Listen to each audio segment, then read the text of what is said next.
गुरु रामपाल जी परमेश्वर जी की जय हो।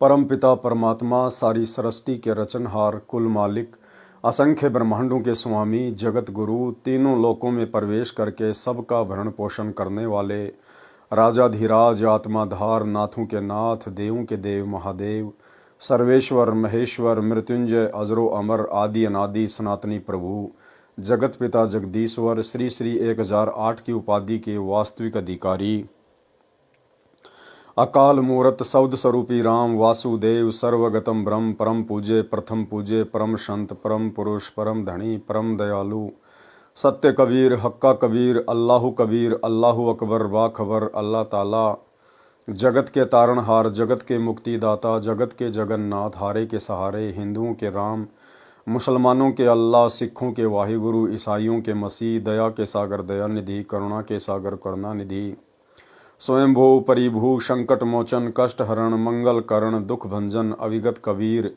निर्विकार निर्विषम परमात्मा, अलय अलेख सतगुरु, आदि अनादि सतगुरु, असली मर्यादा पुरुषोत्तम, असली राम, असली कृष्ण, असली घनश्याम, असली मुरारी, राजाओं के राजा, महाराजाओं के महाराजा, शहंशाहों के शहंशाह, सम्राटों के सम्राट, भगवानों के भगवान, अल्लाहों के अल्लाह, प्रभुओं के प्रभु, मसीहाओं के मसीह, सच्चे वाहिगुरु, बाबाओं के बाबा, पीरों के पीर, सेठों के सेठ, जगत सेठ, सावलसा सेठ, सर्वगुण संपन्न, अनंत कोटि कलाओं के स्वामी, अनंत कोटि ब्रह्मांडों के नायक, योगियों में महायोगी, ध्यानियों में महाध्यानी, सिद्धों में परम सिद्ध, ज्ञानियों में तत्वज्ञानी, ब्रह्म ज्ञानी, महाज्ञानी, परम ज्ञानी, सर्वश्रेष्ठ ज्ञानी, विज्ञानी, युवा कबीर, समृद्ध कबीर, असमवात, अमित ओझा, सच्चे रहनुमा, करीम अल्लाह, सुभान अल्लाह, दुनिया के अंतिम पैगंबर, 8 सितंबर 1951 से गांव धनाना, जिला सोनीपत, हरियाणा, भारतवर्ष की पावन भूमि पे प्रकट रियल कल की भगवान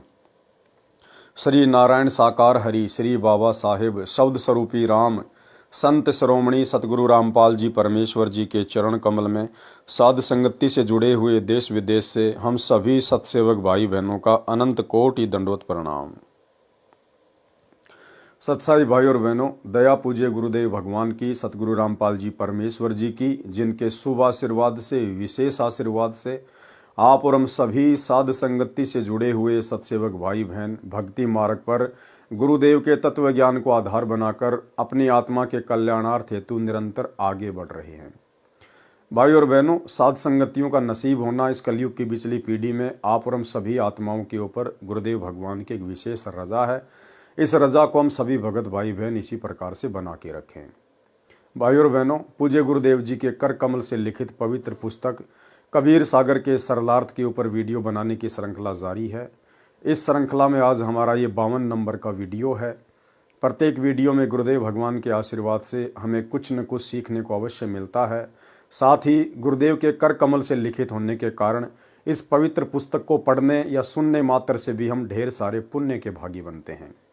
तो आज हम 52 नंबर वीडियो में आगे बढ़ते हैं, जहां परमेश्वर जी ने पेज नंबर 491 पे त्रेता युग में कबीर परमेश्वर जी का प्रकट होना लिखा है। यानी जब त्रेता युग आया तो उसमें कबीर परमात्मा किस प्रकार से प्रकट हुए, किन आत्माओं को मिले, कैसे अपनी लीला की। धर्मदास जी ने परमात्मा से प्रसन्न किया। धर्मदास जी ने पूछा, हे बंदी छोड़, आप त्रेता युग में मुनिंद्र ऋषि के नाम से अवतरित हुए थे।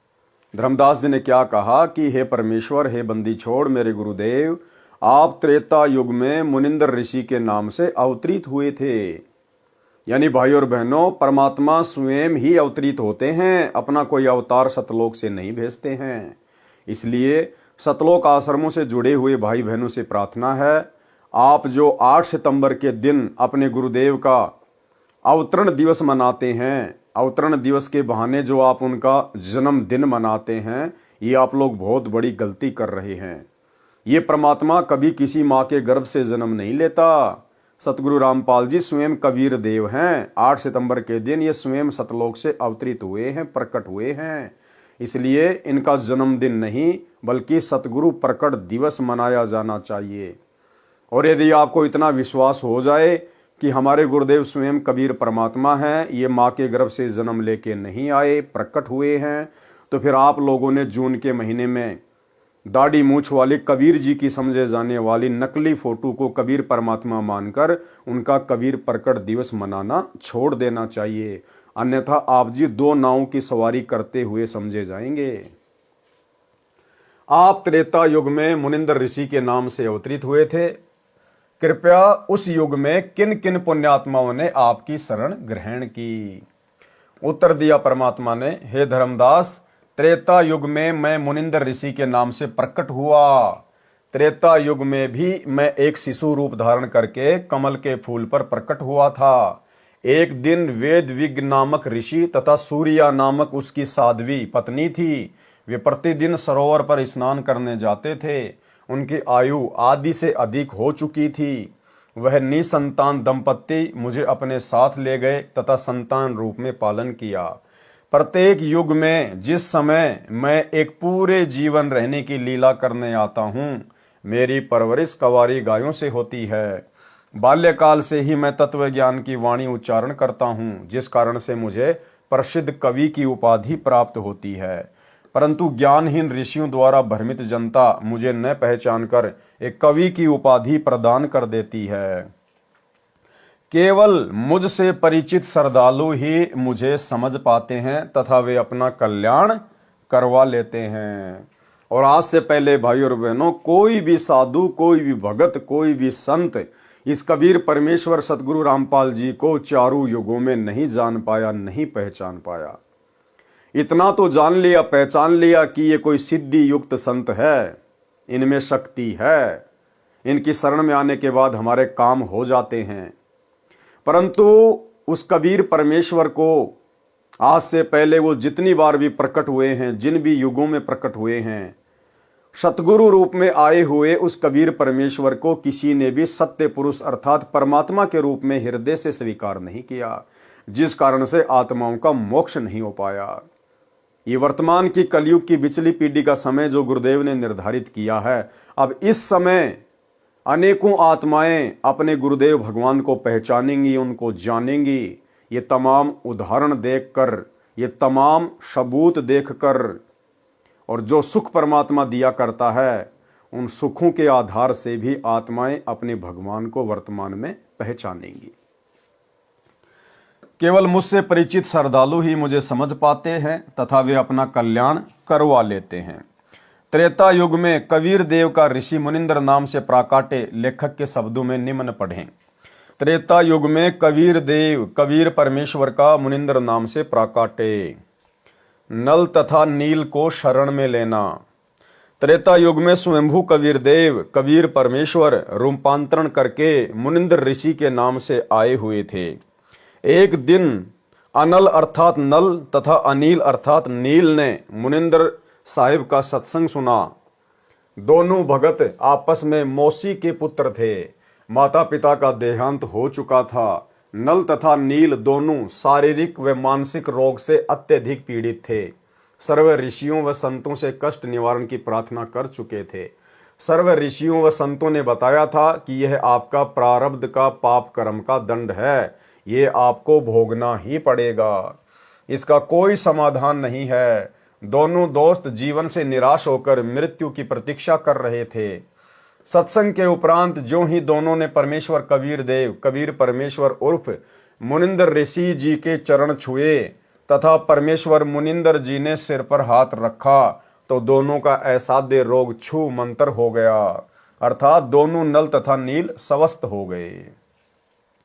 भाई और बहनों, यही लीला सन 1994 से उसी कबीर परमेश्वर जी ने सतगुरु रूप में प्रकट होकर इस कलयुग की बिचली पीढ़ी में जो अपने यथार्थ 13वें कबीर पंथ का संचालन किया है, तो सन 1994 के बाद में ऐसे असाध्य रोगों को सतगुरु रामपाल जी परमेश्वर जी ने अपनी शक्ति से, अपने आशीर्वाद मात्र से तुरंत ठीक कर दिया, तुरंत चंगा कर दिया। यानी जो बात यहां पर लिखी जा रही है कि नल और नील के सर पर हाथ रखने मात्र से ही उनका रोग छूमंतर हो गया, ऐसे ऐसे ना जाने कितने रोग, नल और नील से भी असाध्य रोग सतगुरु रामपाल जी परमेश्वर जी ने वर्तमान में अपने आशीर्वाद मात्र से ठीक किए हैं। एक छोटा सा गुरुदेव का सत्संग, इस सत्संग को सुनकर आप भली भांति समझ जाएंगे कि वर्तमान में सतगुरु रूप में वही कबीर परमात्मा प्रकट है जिन्होंने आज से पहले इस प्रकार आशीर्वाद देकर भी आत्माओं के कष्ट निवारण किए थे। सुनिए सत्संग। कर्मान आज भी हम आपको ऐसे ऐसे, यहाँ पर भी कई बहन है ऐसी जो पहले बहुत तंग रहती थी। एक तो बेबे है संतोष, खड़ी हुई है एक भाई, उठ उठ शर्मावना। एक भी इसकी बेबे का चित्र ले तो फिल्म वाला, ये देख इसको। या मकडोली बह रखी है, छोटी मकडोली, संतोष नाम से इस बेबे का। और ये इसका देवर है भक्त सुखबीर, ये यहाँ बैठा। इसका बड़ा भाई यानी संतोष का पति जो है फौज में भर्ती है। चित्र आ जाता फिर बंद कर दिया। तो ये लड़की 8-9 वर्ष से तकलीफ थी। बैठ जा बेटे। तो कुछ भी कहो, हम तो कर्मदंड कहते हैं। डॉक्टर बीमारी बता देते हैं, शाना ओपरा बता दे। तो जी क्या हुआ, इन्होंने सारा इलाज करवा लिया। एक नाम भी ले रखा था किसी दूसरे संत ने। और श्राद्ध का नाग तो अपने जनु आम चीज सहे, फिर दोख वीर, पूजा वीर, फलानी वीर, दकड़ी भी, वो सारी। आखिर में कौन सा मेरठ में था, कहां से इलाज चल रहा था इनका, यूपी में, सहारनपुर से औरतें थे, सहारनपुर से इलाज चल रहा था इस लड़की का। तो इसकी सुखबीर की बहन रामरती नाम साड़ जी शीतल नगर में ब्याह रखी। और वह रामरती एक दिन इस बहन श्यावत्री है शीतल नगर में, या हमारी बहन सेविका, इसके पास आ गई। कोई वो लेखा जोखा करते हैं, अंडा कर सरकारी उनकी ड्यूटी लग जाती है। तो इसने उसको समझा दिया, बेबे बैठ जा, चाह पानी पियो पहलाता है। फिर कबीर साहब के बारे में इस श्यावत्री ने, एक तो वह कमला यहीं आ रही हो मेरे ख्याल में, एक राम हुआ बैठी है। ये दोनों बाण अपनी सरकारी नौकरी पे थी, इनकी ड्यूटी लाग रही थी, वे गणना की खातर कोई आंकड़े इकट्ठे करने थे। यह श्यावत्री के पास पहुंच गई। इसने पहला दिन तक चाह पानी पियाई, बेबे तुम बैठ जाओ, फिर पाछे लिखा लिखाई करियो। फिर ये चित्र देखे कबीर साहब के, ये पूछने लगी। इसने सारी महिमा बताई, बंदी छोड़ गई। रामरती ने अरे नाम ले लिया कमला ने।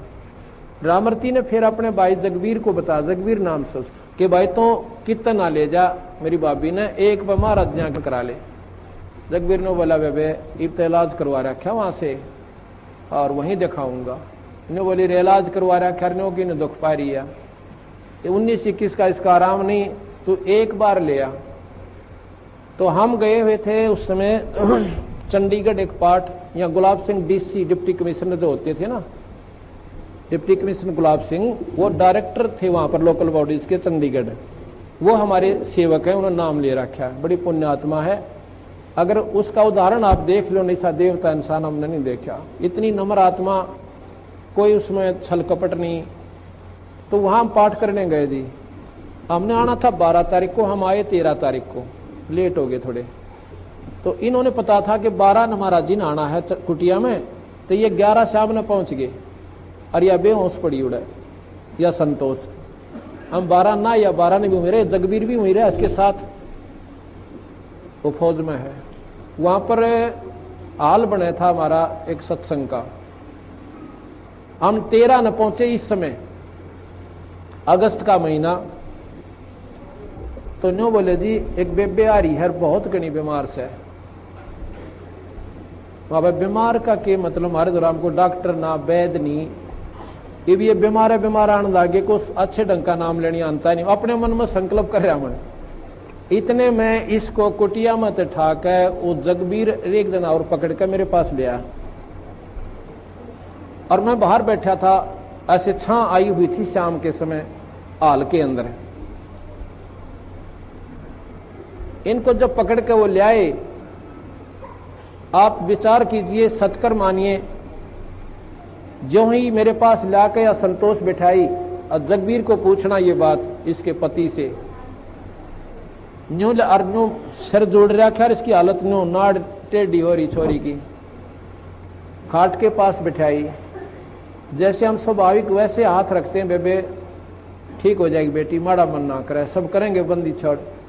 मैंने ऐसे हाथ ऊपर से हटाया भी नहीं था, इतना में यह लड़की न्यू बैठ गई कि जानू इसका कुछ भी कोई ना। बोल सतगुरुदेव। बंदी छोड़ कबीर साहेब। वो बोला जा बेटी सेवा करवा। वहां पर सेवा चल रही थी, सेवक थे, मिस्त्री थे, उनकी रोटी बनानी थी। छोरी ने डट कर रोटी बनवाई, सारा काम करवाया। अगले दिन सारा काम करवाया। अगले दिन ये दिन के 11 बजे नाम लेकर और जब घर न आए, फिर हमने कहा एक पाठ करवाओ बंदी छोड़ की वाणी का, ये धर्म का काम हो से। तो जिस दिन ये पाठ प्रकाश हुआ इनका, मैं जाता हूं पिछले दिन, जिस दिन पाठ प्रकाश हुआ इसका फिर गड़बड़ होगी एक बवाई और या दर्द पड़ी और गिर के आप पाप बोला। मैं गया जो बताई ना सुखबीर नरेंद्र की मार ने, और सारे पड़ोसी उड़ोसी वो सारी इकट्ठी होगी। अब के बोल रहे हैं वो पेतरीन के, एक तो बूढ़ा मर रहा था, ताऊ है दादा, रेक एक उसका लड़का छोटा सा उम्र का 12, 13, 14 साल की उम्र का, वो मर रहा है। और जब पहला न्यो क्या करता, तुमने खोऊंगा धरती पर तय, थारा न्यो कर दूंगा, थारा नाश करूंगा, मेरा हक दे दो फलान। उस दिन वो के बोलिया, मैं तना नाटू था निर्भाग, तुम आज ना ले चला, बड़ा बुढ़ा आदमी मरवा दिया तने। जो बोला तू आज ना ले चला, मैं नाटू था, उनके महाराज जी का नाम ले लिया ही, मारी उड़ा पार बसावा को ना।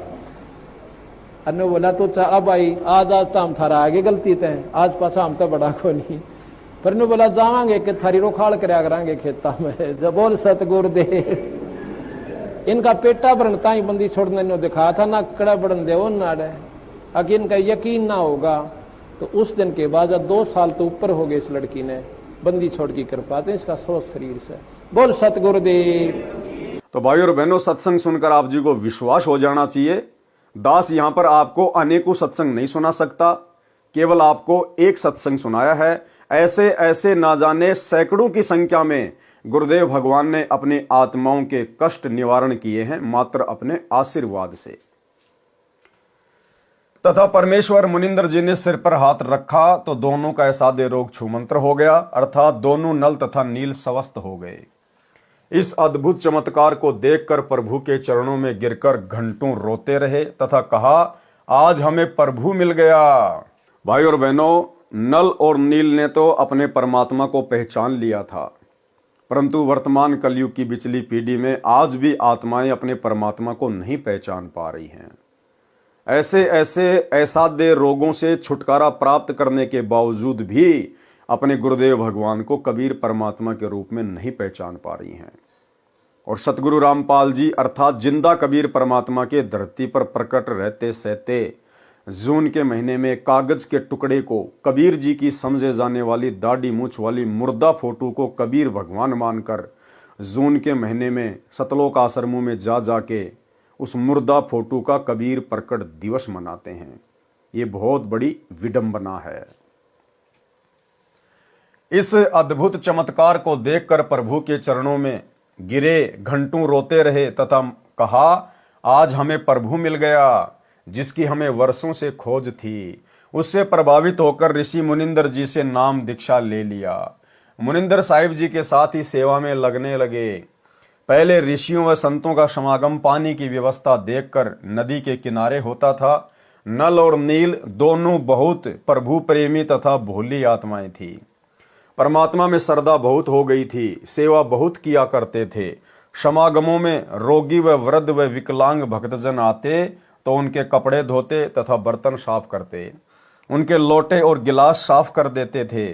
परंतु थे भोले से दिमाग के, कपड़े धोने लग जाते तो सत्संग में जो प्रभु की कथा सुनी होती उसकी चर्चा करने लग जाते। देखो, गुरुदेव भगवान हमें सत्संग के माध्यम से ही शिक्षा देंगे कि हम भक्तों ने किस प्रकार से अपना जीवन जीना है, अपनी दैनिक जो क्रिया है उनको करना है। क्या कह रहे परमात्मा कि नल और नील जब भक्तों की सेवा के लिए जाते थे, उनके कपड़े वगैरह उनके बर्तन वगैरह साफ करने के लिए तालाब पर जाते थे, तो वो उनको पानी में भिगो के और फिर आपस में चर्चा करने लग जाते थे। और वो दोनों भगत जो चर्चा करते थे वो कोई जाट आरक्षण की चर्चा नहीं होती थी, राजपूत करणी सेना या आनंदपाल सिंह जैसे गैंगस्टरों की कोई ज्ञान चर्चा नहीं होती थी। हरियाणा के जाट भवन में कौन कौन सा फ्लोर बनवाएगा, गुरुजी का बड़ा लड़का कितने पैसा देगा, ये चर्चा नहीं होती थी। वहां चर्चा होती थी परमात्मा के ज्ञान की। वे दोनों आपस में बैठकर परमात्मा की महिमा करते थे, सत्संगों में गुरुदेव भगवान ने जो अमृत ज्ञान दिया होता था उसकी आपस में चर्चा करते थे कि आज गुरुदेव भगवान ने कैसा अमृत ज्ञान दिया है।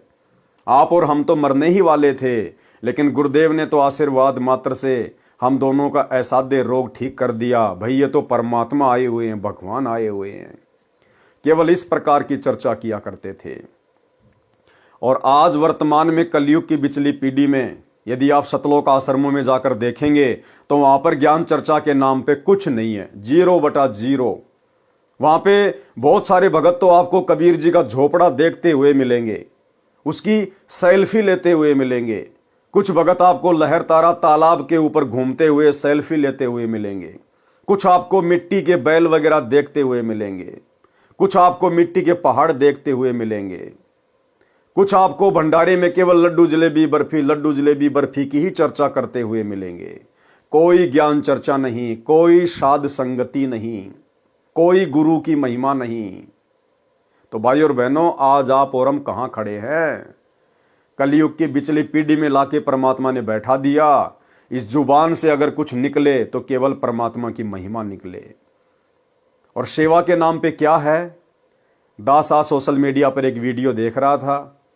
वर्तमान में सतलोक आश्रम मैनेजमेंट हरियाणा ने सतलोक आश्रमों से जुड़ी हुई माता बहनाओं को क्या सेवा दे रखी है पता आपको?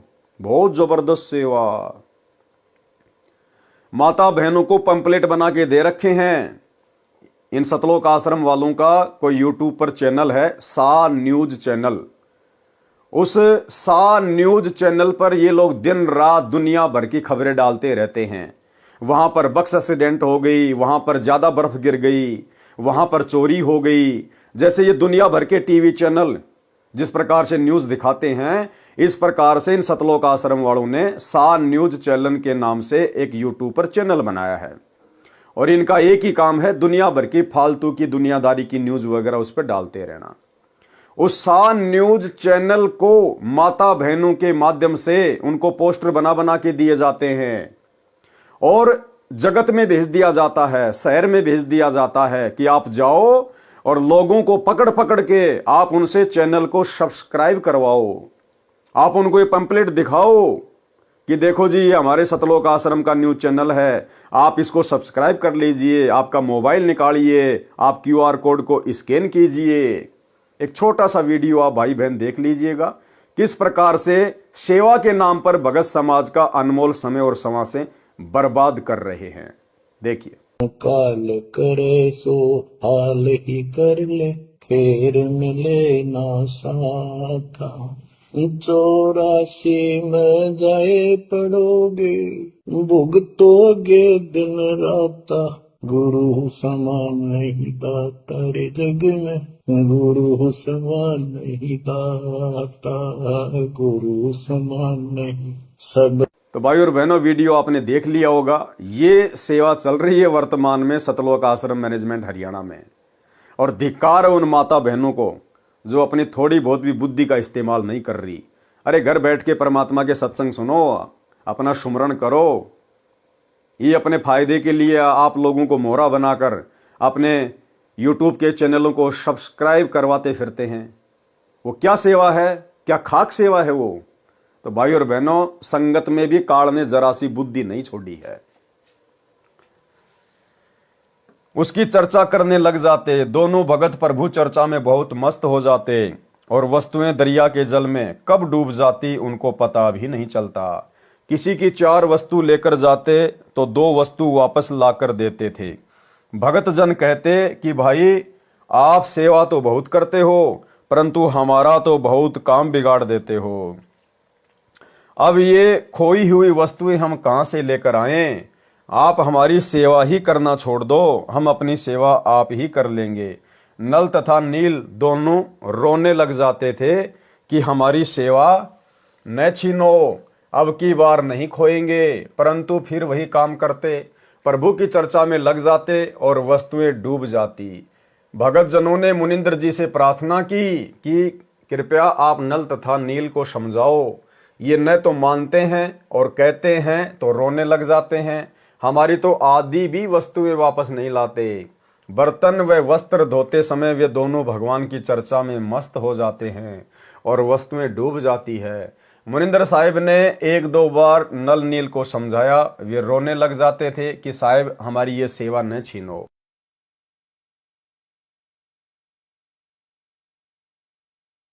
सतगुरु मुनिंदर साहिब ने आशीर्वाद देते हुए कहा, बेटा नल तथा नील खूब सेवा करो, आज के बाद आपके हाथ से कोई भी वस्तु चाहे पत्थर या लोहा भी क्यों ना हो जल में नहीं डूबेगी। समुद्र पर रामचंद्र के पुल के लिए पत्थर तैराना। एक समय की बात है कि सीता जी को रावण उठाकर ले गया। भगवान राम को पता भी नहीं कि सीता जी को कौन उठाकर ले गया। अब दुनिया कहती है राम जी चले ना श्री राम के बिना, और वो चले ना हनुमान के बिना, और श्री रामचंद्र जी को पता भी नहीं था कि मेरी औरत को उठा के कौन ले गया। अब बताओ, फिर भी दुनिया उनको परमात्मा परमात्मा कहती है। श्री रामचंद्र जी इधर उधर खोज करते हैं। हनुमान जी ने खोज करके बताया कि सीता माता लंकापति रावण की कैद में है। पता लगने के बाद भगवान राम ने रावण के पास शांति दूत भेजे तथा प्रार्थना की कि सीता लौटा दे, परंतु रावण नहीं माना। युद्ध की तैयारी हुई, तब समस्या यह आई कि समुद्र से सेना कैसे पार करें। भगवान श्री रामचंद्र ने 3 दिन तक घुटनों पानी में खड़ा होकर हाथ जोड़कर समुद्र से प्रार्थना की कि रास्ता दें, परंतु समुद्र टस से मस न हुआ। जब समुद्र नहीं माना, तब श्री राम ने उसे अग्नि बाण से जलाना चाहा। भयभीत समुद्र एक ब्राह्मण का रूप बनाकर सामने आया और कहा कि भगवान, सबकी अपनी अपनी मर्यादाएं हैं, मुझे जलाओ मत, मेरे अंदर ना जाने कितने जीव जंतु बसे हैं। अगर आप मुझे जला भी दोगे तो भी आप मुझे पार नहीं कर सकते, क्योंकि यहां पर बहुत गहरा गड्ढा बन जाएगा जिसको आप कभी भी पार नहीं कर सकते। समुद्र ने कहा, भगवान ऐसा काम करो कि सर्प भी मर जाए और लाठी भी ना टूटे, मेरी मर्यादा भी रह जाए और आपका पुल भी बन जाए। तब भगवान श्री राम ने समुद्र से पूछा कि वह क्या है। ब्राह्मण रूप में खड़े समुद्र ने कहा कि आपकी सेना में नल और नील नाम के 2 सैनिक हैं। उनके पास उनके गुरुदेव से प्राप्त एक ऐसी शक्ति है कि उनके हाथ से पत्थर भी तैर जाते हैं। हर वस्तु चाहे वह लोहे की हो तैर जाती है। श्री रामचंद्र ने नल तथा नील को बुलाया और उनसे पूछा कि क्या आपके पास कोई ऐसी शक्ति है। तो नल तथा नील ने कहा कि हाँ जी, हमारे हाथ से पत्थर भी नहीं डूबेंगे। तो श्री राम ने कहा कि परीक्षण करवाओ। उन नादानों नल तथा नील ने सोचा कि आज सबके सामने तुम्हारी बहुत महिमा होगी। उस दिन उन्होंने अपने गुरुदेव मुनिंदर जी, कबीर परमेश्वर जी को यह सोचकर याद नहीं किया कि अगर हम उनको याद करेंगे तो कहीं श्री राम ये न सोच ले कि इनके पास शक्ति नहीं है, ये तो कहीं और से मांगते हैं। उन्होंने पत्थर उठाकर समुद्र के जल में डाला तो वह पत्थर डूब गया। नल तथा नील ने बहुत कोशिश की, परंतु उनसे पत्थर नहीं तैरे। तब भगवान राम ने समुद्र की ओर देखा, मानो कहना चाह रहे हों कि आप तो झूठ बोल रहे थे, इनमें तो कोई शक्ति नहीं है। समुद्र ने कहा कि नल नील, आज तुमने अपने गुरुदेव को याद नहीं किया, कृपया अपने गुरुदेव को याद करो। वे दोनों समझ गए कि आज तो हमने गलती कर दी। उन्होंने सतगुरु मुनिंदर साहिब जी को याद किया। सतगुरु मुनिंदर कबीर परमेश्वर वहां पर पहुंच गए। भगवान रामचंद्र जी ने कहा कि हे ऋषिवर, मेरा दुर्भाग्य है कि आपके सेवकों से पत्थर नहीं तैर रहे हैं। मुनिंदर साहिब ने कहा कि अब इनके हाथ से कभी तैरेंगे भी नहीं, क्योंकि इनको अभिमान हो गया है। सतगुरु की वाणी प्रमाण करती है कि गरीब जैसे माता गर्भ को राखे यतन बनाए, ठेस लगे तो क्षीण होवे, तेरी ऐसे भक्ति जाए। उस दिन के बाद नल तथा नील की वह शक्ति समाप्त हो गई। श्री रामचंद्र जी ने परमेश्वर मुनिंदर साहिब जी से कहा कि हे ऋषिवर, मुझ पर बहुत आपत्ति पड़ी हुई है, दया करो, किसी प्रकार सेना पर ले पार हो जाए। जब आप अपने सेवकों को शक्ति दे सकते हो तो प्रभु मुझ पर भी कुछ रजा करो। मुनिंदर साहिब जी ने कहा कि ये जो सामने वाला पहाड़ है, मैंने उसके चारों तरफ एक रेखा खींच दी है, इसके बीचों बीच के पत्थर उठा लाओ, वे नहीं डूबेंगे। श्री राम ने परीक्षण के लिए पत्थर मंगवाया, उसको पानी पर रखा तो वह तैरने लग गया। नल तथा नील कारीगर भी थे। हनुमान जी प्रतिदिन भगवान याद किया करते थे। अपनी दैनिक क्रिया भी करते रहने के लिए राम राम भी लिखता रहा और पहाड़ के पहाड़ उठाकर ले आता था। नल नील उनको जोड़ तोड़ कर पुल में लगा देते थे। इस प्रकार पुल बना था। धर्मदास जी कहते हैं, रहे नल नील यतन कर हार, तब सतगुरु से करी पुकार, जासत रेखा लिखी अपार, सिंधु पर शिला तिराने वाले, धन धन सतगुरु सत्य कबीर, भगत की पीर मिटाने वाले। भाई और बहनों, ये जो कथाएं हैं, आज से पहले हम कबीर सागर के सरलार्थ में बहुत अच्छे से इनका जिक्र कर चुके हैं। उसके लिए आप जी ने अभी तक यदि पहले की वीडियो नहीं देखे तो आपको वो देख लेने चाहिए। हम केवल इन कथाओं को गुरुदेव के कर कमल से लिखित होने के कारण पढ़ते चले जाएंगे। कोई कहता था कि हनुमान जी ने पत्थर पर राम नाम लिख दिया था, इसलिए पत्थर तैर गए। कोई कहता था कि नल नील ने पुल बनाया था। कोई कहता था कि श्री राम ने पुल बनाया था। परंतु यह सत कथा ऐसे है जो ऊपर लिखी है। सत कबीर की साखी, पृष्ठ 179 से 182 तक। पीव पिछाण के अंग। कबीर, तीन देव को सब कोई ध्यावे, चौथे देव का मर्म न पावे। यानी ब्रह्मा विष्णु महेश को तो सभी ध्याते हैं, सभी पूजते हैं, लेकिन चौथा जो इनका पिता है ज्योति निरंजन काल, उसको कोई नहीं जानता। चौथा छाड़ पंचम को ध्यावे, कहे कबीर सो हम पर आवे। उस चौथे को छोड़कर भी, ज्योति निरंजन को भी छोड़कर परमात्मा कहते हैं जो पांचवे को ध्यावेगा, पांचवे की पूजा करेगा। पांचवा कौन? खुद कबीर साहेब, कहे कबीर सो हम पे आवे, वही मोक्ष प्राप्त कर सकता है। कबीर, ओमकार निश्चय भया, ये करता मत जान, साचा शब्द कबीर का पर्दे माही पहचान। ओमकार निश्चय भया, ओमकार बोध है इस ब्रह्म का, क्योंकि इस ज्योति निरंजन का ब्रह्म का मंत्र है ओम। गीता अध्याय 8 श्लोक नंबर 13। ओम इति एक अक्षर ब्रह्म व्यवहारण माम अनुस्मरण, ये प्रयाति तजम देहम सयाति परमाम गतम। तो परमात्मा कहते हैं खाली ओम को ही सर्वश्रेष्ठ मत मानो, सबसे ऊपर मत मानो। ये ओम तो इस ज्योति निरंजन काल का मंत्र है। कबीर, ओंकार निश्चय भैया, ये करता मत जान, साचा शब्द कबीर का पर्दे माही पहचान। अब वो साचा शब्द आज सतगुरु रामपाल जी परमेश्वर यानी ये कबीर परमात्मा स्वयं लेकर आए हैं। इनकी शरण में आने के बाद ही पहचान होगी। कबीर, राम कृष्ण अवतार हैं, इनका ना ही संसार, और जिन साहिब संसार किया सो किन्हू न जन्या नार। कि जो श्री राम श्री कृष्ण हैं, आप केवल इन्हीं को भगवान मान के पूज रहे हो कि ये दुनिया इन्हीं ने बनाई है, संसार इन्हीं ने बनाया है। तो गुरुदेव भगवान कह रहे राम कृष्ण अवतार हैं, इनका ना ही संसार, ये तो सदा खुद भी नहीं रहते यहाँ पर।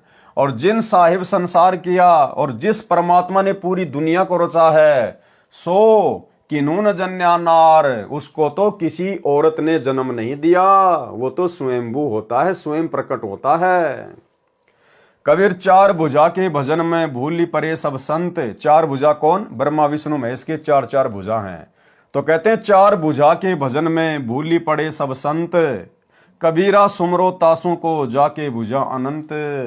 परमात्मा अपने आप को छुपाते हुए कह रहे हैं कि भाई कबीर तो उस परमात्मा की पूजा करता है जिसकी अनंत बुझाएं हैं, अनंत। कबीर, समुद्र पाट लंका गए, सीता को भरतार, ताही अगत से मुनि पी गयो, इनमें कौन करतार।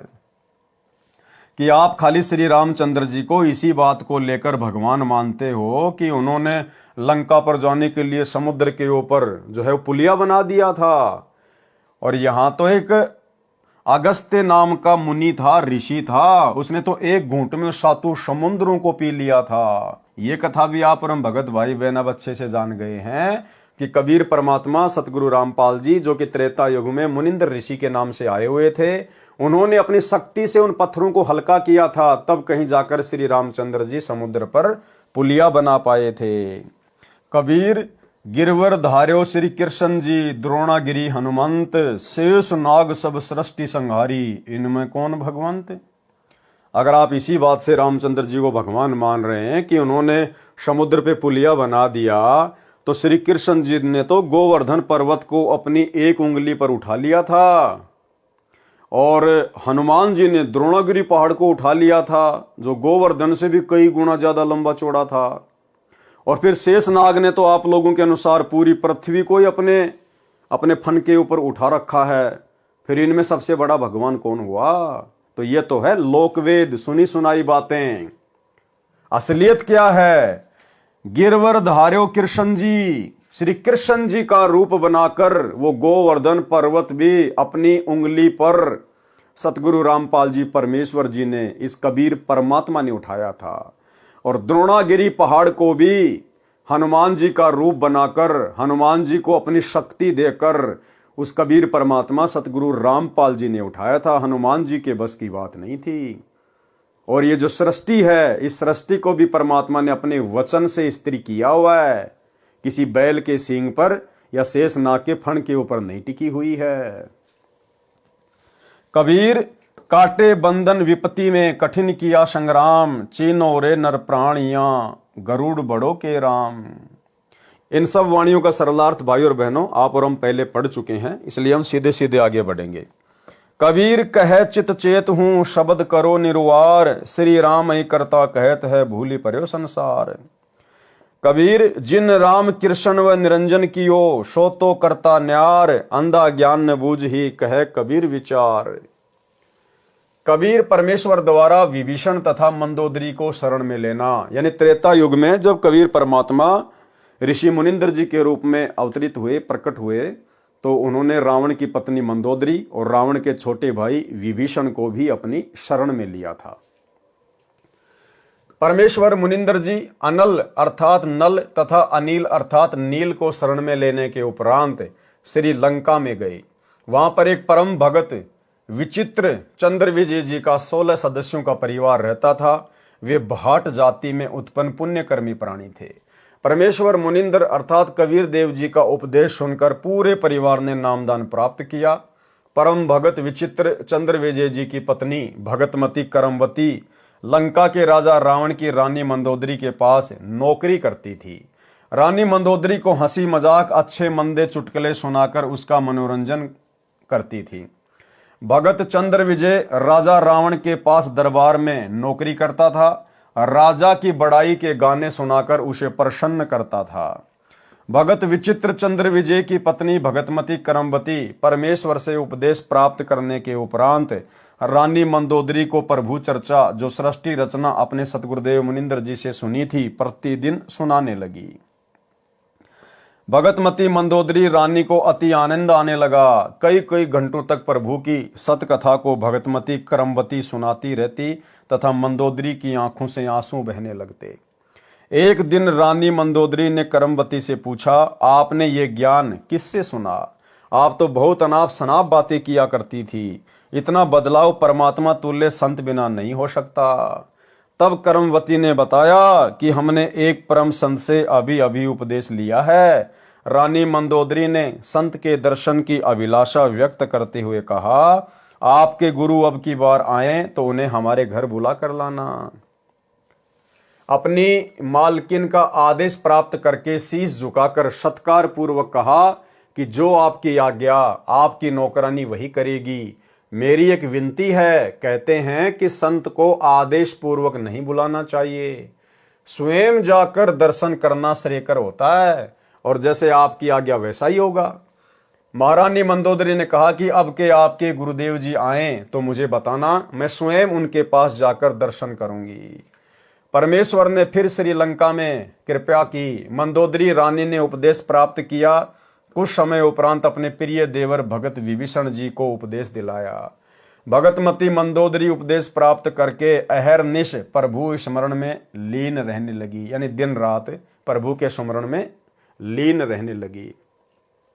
अपने पति रावण को भी सतगुरु मुनिंदर जी से उपदेश प्राप्त करने की कई बार प्रार्थना की, परंतु रावण नहीं माना तथा कहा करता था कि मैंने परम शक्ति महेश्वर मृत्युंजय शिव जी की भक्ति की है, इसके तुल्य कोई शक्ति नहीं है, आपको किसी ने बहका लिया है। कुछ ही समय उपरांत वनवास प्राप्त श्री सीता जी का अपहरण करके रावण ने अपने 9 लखा बाग में कैद कर लिया। भगतमती मंदोदरी के बार बार प्रार्थना करने से भी रावण ने माता सीता जी को वापस छोड़कर आना स्वीकार नहीं किया। तब भगतमती मंदोदरी जी ने अपने गुरुदेव मुनिंद्र जी से कहा, महाराज जी, मेरे पति ने किसी औरत का अपहरण कर लिया है, मुझसे सहन नहीं हो रहा है, वह उसे वापस छोड़कर आना किसी कीमत पर भी स्वीकार नहीं कर रहा है। आप दया करो मेरे प्रभु, आज तक जीवन में मैंने ऐसा दुख नहीं देखा था। परमेश्वर मुनिंद्र जी ने कहा कि बेटी मंदोदरी, ये औरत कोई साधारण स्त्री नहीं है।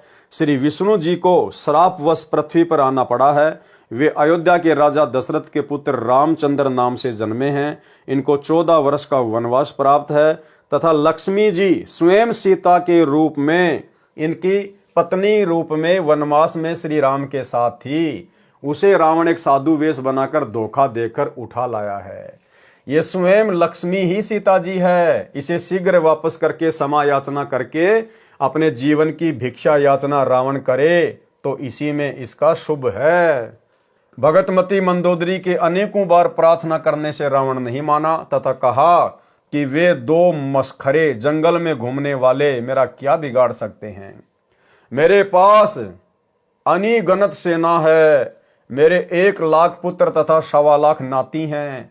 मेरे पुत्र मेघनाथ ने स्वर्ग राज इंद्र को पराजित कर उसकी पुत्री से विवाह कर रखा है। 33 करोड़ देवताओं को हमने कैद कर रखा है। तू मुझे उन 2 बेसहारा वन में विचर रहे वनवासियों को भगवान बताकर डराना चाहती है। इस स्त्री को वापस नहीं करूंगा। मंदोदरी ने भक्ति मार्ग का ज्ञान जो अपने पूज्य गुरुदेव जी से सुना था, रावण को बहुत समझाया। विभीषण ने भी अपने बड़े भाई को समझाया। रावण ने अपने भाई विभीषण को पीटा तथा कहा कि तू ज्यादा श्री रामचंद्र का पक्षपात कर रहा है, उसी के पास चला जा। एक दिन भगतमती मंदोदरी ने अपने पूज्य गुरुदेव जी से प्रार्थना की कि हे गुरुदेव, मेरा सुहाग उजड़ रहा है, एक बार आप भी मेरे पति को समझा दो। यदि वह आपकी बात को नहीं मानेगा तो मुझे विधवा होने का दुख नहीं होगा। अपनी वचन की बेटी मंदोदरी की प्रार्थना स्वीकार करके राजा रावण के दरबार के समक्ष खड़े होकर परमेश्वर मुनिंद्र जी ने द्वारपालों से राजा रावण से मिलने की प्रार्थना की। द्वारपालों ने कहा, ऋषि जी, इस समय हमारे राजा जी अपना दरबार लगाए हुए हैं। इस समय अंदर का संदेशा बाहर आ सकता है, बाहर का संदेश अंदर नहीं जा सकता। हम विवश हैं। तब पूर्ण प्रभु अंतर्ध्यान हुए तथा राजा रावण के दरबार में प्रकट हो गए। रावण की दृष्टि ऋषि पर गई तो गरज कर पूछा, इस ऋषि को मेरी आज्ञा के बिना किसने अंदर आने दिया? उन द्वारपालों को लाकर मेरे सामने कत्ल कर दो। तब परमेश्वर ने कहा, राजन, आपके द्वारपालों ने स्पष्ट मना कर दिया था, उन्हें पता नहीं कि मैं कैसे अंदर आ गया। रावण ने पूछा कि तू अंदर कैसे आया? तब पूर्ण प्रभु मुनिंदर वेश में अदृश्य होकर पुनः प्रकट हो गए तथा कहा कि मैं ऐसे आ गया। रावण ने पूछा कि आने का कारण बताओ। तब प्रभु ने कहा कि आप योद्धा होकर एक अबला का अपहरण कर लाए हो। ये आपकी शान व सूरवीरता के विपरीत है। सीता कोई साधारण औरत नहीं है, ये स्वयं लक्ष्मी जी का अवतार है। श्री रामचंद्र जी जो इसके पति हैं, वे स्वयं विष्णु हैं। इसे वापस करके अपने जीवन की भिक्षा मांगो, इसी में आपका श्रेय है। इतना सुनकर तमोगुण भगवान शिव का उपासक रावण क्रोधित होकर नंगी तलवार लेकर सिंहासन से दहाड़ता हुआ कूदा तथा उस नादान प्राणी ने तलवार के अंधाधुंध 70 वार ऋषि जी को मारने के लिए किए। परमेश्वर मुनिंद्र जी ने एक झाड़ू की सीख हाथ में पकड़ी हुई थी, उसको ढाल की तरह आगे कर दिया। रावण ने 70 वार उस नाजुक सीख पर किए। ऐसे आवाज हुई जैसे लोहे के खंभे पिलर पर तलवार लग रही हो। सीख टस से मस नहीं हुई। रावण को पसीने आ गए, फिर भी अपने अहंकार वश नहीं माना। ये तो जान लिया कि ये कोई साधारण ऋषि नहीं है। रावण ने अभिमान वश कहा कि मैंने आपकी एक भी बात नहीं सुननी, आप जा सकते हैं। परमेश्वर अंतर्ध्यान हो गए तथा मंदोदरी को सर्व वृतांत सुनाकर प्रस्थान किया। रानी मंदोदरी ने कहा, गुरुदेव अब मुझे विधवा होने में कोई कष्ट नहीं होगा। श्री रामचंद्र व रावण का युद्ध हुआ, रावण का वध हुआ। जिस लंका के राज्य को रावण ने तमोगुण भगवान शिव की कठिन साधना करके 10 बार शीश न्योछावर करके प्राप्त किया था, वह क्षणिक सुख भी रावण का चला गया तथा नरक का भागी हुआ। इसके विपरीत पूर्ण परमात्मा के सतनाम साधक विभीषण को बिना कठिन साधना किए पूर्ण प्रभु की सत्य साधना व कृपा से लंका देश का राज्य भी प्राप्त हुआ। हजारों वर्षों तक विभीषण ने लंका का राज्य का सुख भोगा तथा प्रभु कृपा से राज्य में पूर्ण शांति रही। सभी राक्षस वृत्ति के व्यक्ति विनाश को प्राप्त हो चुके थे।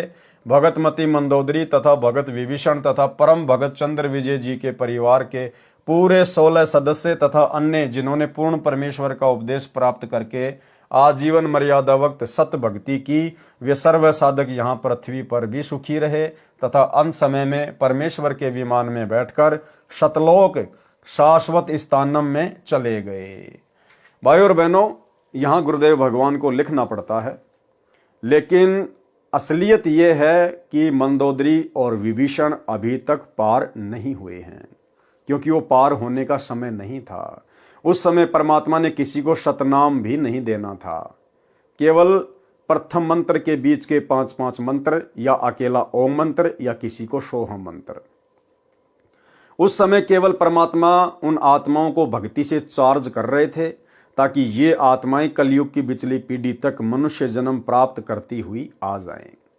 विभीषण और मंदोदरी को अंतकाल में शरीर छूटने के बाद गुरुदेव भगवान ने अपने एक सत्संग में बताया कि परमात्मा ने उनको स्वर्ग में भेज दिया था। उन्होंने भक्ति अवश्य मुनिंद्र ऋषि जी से प्राप्त कर ली थी, लेकिन आस्था उनकी भगवान विष्णु में थी। इसलिए परमेश्वर ने अंतकाल में उनको स्वर्ग में भेज दिया। सुनिए सत्संग। कहते हैं विभीषण का भाग बहुत अच्छा था, उसमें दास भाव आया। रावण में वो नहीं था, जिसके कारण ना तो लंका रही, ना राज रहा और नरक मिला। और विभीषण के अंदर आधीनी थी, भगवान की भक्ति करता था और आधीनी करता था। उसको वो लंका मिली जिसको रावण चाहता था जीरो जान से, और साथ में परमात्मा प्राप्ति हुई, स्वर्ग प्राप्ति हुई। तो भाइयों और बहनों, आप और हमने ज्ञान आधार से इन बातों पर निष्कर्ष निकालकर आगे बढ़ना होगा। पार होने का फाइनल टाइम तो अब है, वर्तमान का समय। अब परमेश्वर उन सभी आत्माओं को घुमा फिरा के मनुष्य जन्म देंगे, और यदि वे अंत काल तक मर्यादा में रह के भक्ति करते रहेंगे तो ही सतलोक जा पाएंगे। इसलिए पवित्र गीता अध्याय 7 मंत्र 12 से 15 में कहा है कि तीनों गुणों रजगुण ब्रह्मा जी, सतगुण विष्णु जी, तमगुण शिव जी की साधना से मिलने वाली क्षणिक सुविधाओं के द्वारा जिनका ज्ञान हरा जा चुका है, वे राक्षस स्वभाव वाले, मनुष्यों में नीच दुष्कर्म करने वाले मूर्ख मुझकाल ब्रह्म को भी नहीं बचते। फिर गीता अध्याय 7 मंत्र 18 में गीता बोलने वाला काल ब्रह्म प्रभु कह रहा है कि कोई एक उदार आत्मा मेरी ब्रह्म की ही साधना करता है, क्योंकि उनको तत्वदर्शी संत नहीं मिला। वे भी नेक आत्माएं मेरी अनुतमाम अति अश्रेष्ठ गतिम यानी गति में आश्रित रह गए, वे भी पूर्ण मुक्त नहीं हैं। इसलिए पवित्र गीता अध्याय 18 श्लोक 62 में कहा है कि हे अर्जुन, तू सर्व भाव से उस परमेश्वर पूर्ण परमात्मा अर्थात तत्ब्रह्म की शरण में जा। उसकी कृपा से ही तू परम शांति तथा शतलोक अर्थात सनातन परम धाम को प्राप्त होगा। इसलिए पुण्यात्माओं से निवेदन है कि आज इस दासन के भी दास रामपाल दास के पास पूर्ण परमात्मा प्राप्ति की वास्तविक विधि प्राप्त है। निःशुल्क उपदेश लेकर लाभ उठाएं। फिर धर्मदास जी ने प्रश्न किया, धर्मदास जी ने प्रश्न किया, हे प्रभु, कुछ श्रद्धालु भी श्री हनुमान जी की पूजा करते हैं, यह शास्त्र विरुद्ध है या अनुकूल? उत्तर दिया परमात्मा ने, कबीर देव ने कहा, हे धर्मदास, अर्जुन को काल ब्रह्म ने श्रीमद् भगवत गीता अध्याय 16 श्लोक 23-24 में कहा है कि हे अर्जुन, जो व्यक्ति शास्त्र विधि को त्याग कर अपनी इच्छा से मनमाना आचरण पूजा करता है, वह न सिद्धि को प्राप्त होता है, न परम गति को, न सुख को ही। गीता अध्याय 16 श्लोक 23, इससे तेरे लिए कर्तव्य अर्थात करने योग्य भक्ति कर्म तथा अकर्तव्य अर्थात न करने योग्य जो त्यागने योग्य कर्म है उनकी व्यवस्था में शास्त्र में लिखा उल्लेख ही प्रमाण है। ऐसा जानकर तू शास्त्र विधि से नियत भक्ति कर्म अर्थात साधना ही करने योग्य है। गीता अध्याय 16 श्लोक 24। हे धर्मदास जी, गीता अध्याय 7 श्लोक 12 से 15 व 20 से 23 तथा गीता अध्याय 9 श्लोक 20 से 23 तथा 25 में गीता ज्ञानदाता काल ब्रह्म ने तीनों देवताओं रजगुण ब्रह्मा, सतगुण विष्णु तथा तमगुण शिव जी की पूजा करना भी व्यर्थ कहा है। भूतों की पूजा, पितरों की पूजा व अन्य सर्व देवताओं की पूजा को भी अविधि पूर्वक शास्त्र विधि विरुद्ध बताया है। हनुमान तो राम भगत थे, वे स्वयं भी भक्ति करते थे तथा अन्य को भी श्री राम की भक्ति करने को ही कहते थे। यदि कोई भगत दूसरे भगत की पूजा करता है वह शास्त्र विधि विरुद्ध होने से व्यर्थ है। त्रेता युग में मैंने हनुमान को भी शरण में लिया था। फिर धर्मदास जी ने सवाल किया। धर्मदास जी ने प्रश्न किया, हे कबीर परमेश्वर, आपने तो मेरे आश्चर्य को अधिक बढ़ा दिया। श्री हनुमान जी को तो अपनी शक्ति तथा श्री राम की भक्ति पर अत्यधिक अभिमान था। हे दीनानाथ, आपने हनुमान जी की बुद्धि को कैसे बदला? मुझ किंकर पर कृपया करके बताइए। उत्तर कृपया पढ़े हनुमान बोध के सारांश में प्रश्न 235 पर, जो कि आप और भगत भाई बहन पहले इस विषय पर पूरा वीडियो बना चुके हैं। पूर्ण परमात्मा कबीर जी का द्वापर युग में प्रकट होना। फिर द्वापर युग में कबीर परमात्मा किस नाम से प्रकट हुए, किन किन आत्माओं को मिले, क्या क्या लीलाएं की परमात्मा ने। पूर्ण परमात्मा कबीर जी का द्वापर युग में प्रकट होना। प्रसन्न किया धर्मदास जी ने, हे परमेश्वर, अपने दास धर्मदास पर कृपया करके द्वापर युग में प्रकट होने की कथा सुनाएं जिससे तत्व ज्ञान प्राप्त हो। उत्तर दिया परमात्मा ने। कबीर परमेश्वर ने कहा, हे धर्मदास, द्वापर युग में भी मैं रामनगर नामक नगरी में एक सरोवर में कमल के फूल पर शिशु रूप में प्रकट हुआ।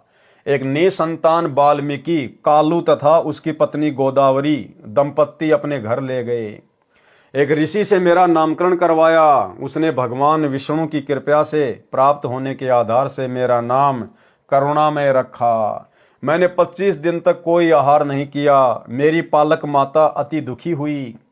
पिताजी भी कई साधु संतों के पास गए, मेरे ऊपर झाड़ फूंक भी कराई।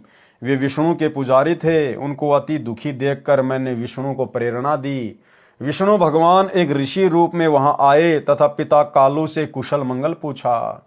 पिता कालू तथा माता गोदावरी कलयुग में सम्मन तथा नेकी रूप में दिल्ली में जन्मे थे। यानी भाइयों और बहनों, द्वापर युग में परमात्मा ने जिन आत्माओं को अपनी परवरिश के लिए निमित्त बनाया था, कालू तथा गोदावरी को, फिर कलयुग की प्रथम पीढ़ी में यानी 650 साल पहले जिस व्यक्ति ने, क्योंकि भगत तो नहीं बन पाया था वो अंत तक, जिस कालू नामक व्यक्ति ने परमात्मा के मुंह बोले पिता की भूमिका निभाई थी द्वापर युग में, वो कालू नाम का व्यक्ति 650 साल पहले बना सम्मन। और जो उसकी पत्नी थी गोदावरी, वो थी नेकी। यानी पुण्यात्माओं, हम आत्माओं का अनंत जन्मों का हिसाब किताब ये चलता हुआ आ रहा है। आज परमेश्वर ने उन सभी आत्माओं को कहां पर लाकर सेट कर दिया है। और आज वे सभी आत्माएं, वो कालू, वो गोदावरी, वो विद्याधर, वेदविग, सम्मन, नेकी, आज वो सभी आत्माएं वर्तमान की कलयुग की बिचली पीढ़ी में आई हुई हैं। और परमेश्वर ने उन आत्माओं को, अपनी विशेष आत्माओं को चुन चुन के साध संगति से जोड़ दिया है। साध संगति में जुड़े हुए भाई बहन परमेश्वर की उन विशेष आत्माओं में से हैं। पिता कालू तथा माता गोदावरी कलयुग में सम्मन तथा नेकी रूप में दिल्ली में जन्मे थे। उन्होंने अपना दुख ऋषि जी को बताया कि हमें वृद्ध अवस्था में एक पुत्र रत्न भगवान विष्णु की कृपा से सरोवर में कमल के फूल पर प्राप्त हुआ है। ये बच्चा 25 दिन से भूखा है, कुछ भी नहीं खाया है। अब इसका अंत निकट है। परमात्मा विष्णु ने हमें अपार खुशी प्रदान की है, अब उसे छीन रहे हैं। हम प्रार्थना करते हैं कि हे विष्णु भगवान, ये खिलौना देकर मत छीनो। हम अपराधियों से ऐसा क्या अपराध हो गया, इस बच्चे में हमारा इतना मोह हो गया है कि यदि इसकी मृत्यु हो गई तो हम भी दोनों उसी सरोवर में डूबकर मरेंगे जहां पर यह बालक हमें मिला था। ये धर्मदास, ऋषि रूप में उपस्थित विष्णु भगवान ने मेरी ओर देखा। मैं पालने में झूल रहा था। मेरे अति स्वस्थ शरीर को देखकर विष्णु भगवान आश्चर्यचकित हुए तथा बोले, हे कालू भगत, ये बच्चा तो पूर्ण रूप से स्वस्थ है। आप कह रहे हो ये कुछ भी आहार नहीं करता। ये बालक तो ऐसा स्वस्थ है जैसे एक शेर दूध प्रतिदिन पीता हो। ये नहीं मरने वाला। इतना कहकर विष्णु मेरे पास आया। मैंने विष्णु से बात की तथा कहा, हे विष्णु भगवान, आप मेरे माता पिता से कहो एक कुंवारी गाय लाएं।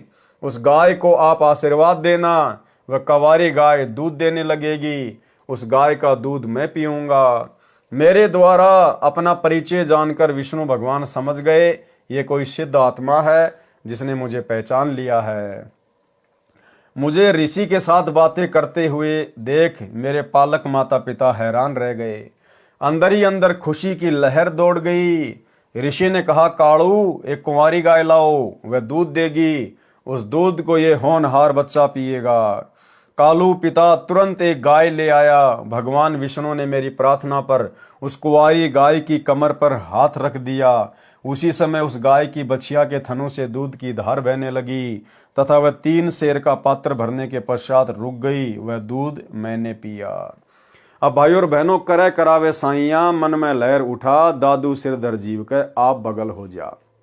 सारी की सारी लीला कबीर परमात्मा स्वयं ही करते हैं। ये अनंत कोटि कलाओं के स्वामी है। ये एक ही समय में अनंत करोड़ पदम रूप धारण कर सकते हैं। वो जो ऋषि थे वो भी खुद कबीर परमात्मा ही थे। अरे भला सारी सृष्टि का मालिक, सर्व सृष्टि को खिलाने पिलाने वाला और विष्णु के आशीर्वाद से दूध देने वाली गाय का दूध पिएगा क्या? और उस कुंवारी गाय में दूध कहां से आता है? गुरुदेव कहते हैं सतलोक से आता है। तो विष्णु भगवान की बेचारी की क्या औकात जो कुंवारी गाय के ऊपर थपकी मार दे और सतलोक से दूध आ जाए। ये सारा खेल परमात्मा स्वयं ही खेलता है, महिमा उनको दे देता है। मेरी तथा विष्णु जी की वार्ता की भाषा को कालू व गोदावरी समझ नहीं सके। वे मुझ 25 दिन के बालक को बोलते देखकर उस ऋषि रूप विष्णु का ही चमत्कार मान रहे थे तथा कुंवारी गाय द्वारा दूध देना भी उस ऋषि की कृपया जानकर दोनों ऋषि के चरणों में लिपट गए। मेरी पालक माता ने मुझे पालने से उठाया तथा उस ऋषि रूप में विराजमान विष्णु के चरणों में डाला। मैं जमीन पर नहीं गिरा। माता के हाथों से निकलकर जमीन से 4 फुट ऊपर हवा में पालने की तरह स्थिर हो गया। जब गोदावरी ने मुझे ऋषि के चरणों की ओर किया, भगवान विष्णु 3 कदम पीछे हट गए तथा बोले, माई, ये बालक परम शक्ति युक्त है, बड़ा होकर जनता का उपकार करेगा। इतना कहकर ऋषि रूपधारी विष्णु अपने लोक को चले दिए। मैं पुनः पालने में विराजमान हो गया। उस वाल्मीकि दंपति कालू तथा गोदावरी ने मेरा हवा में स्थित होना भी ऋषि का ही करिश्मा जाना। इस कारण से मुझे कोई अवतारी पुरुष नहीं समझ सके। मैं भी यही चाहता था कि ये मुझे एक साधारण बालक ही समझें, जिससे इनकी वृद्ध अवस्था का समय मेरे लालन पालन में बीत जाए। और देखो भाइयों और बहनों, कितना दयालु परमात्मा है।